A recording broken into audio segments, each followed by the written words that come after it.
So tired of this lame ass chicken. When am I gonna get a break?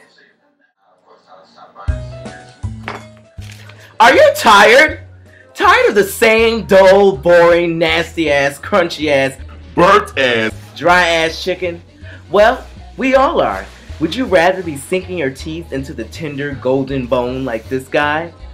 Notice how he bites the chicken with powerful force and snatches the tender poultry with his barbaric teeth. Yum. Now that's what I call good chicken. Yummy. So once again, if your chicken looks like this, burnt, greasy, and unsatisfying, throw that shit in the garbage. We don't need it here. And upgrade to a succulent, juicy piece like this. Damn.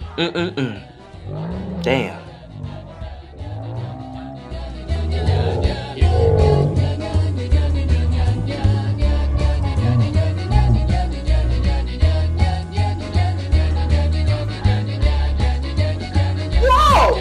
That's some good chicken!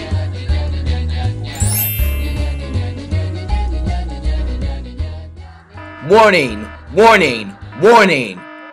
Eating too much chicken may cause high blood pressure, weight gain, acne, greasy lips, addiction to hot sauce, chronic diarrhea, chickenpox, nausea, sudden urge to fall asleep, cankles, double chin, heavy breathing, greasy fingers, increase of black friends, reruns of Jersey Shore, high gas prices, and severe crotch itching, painful urination, a hairy chest, and a fat bitch named Loretta.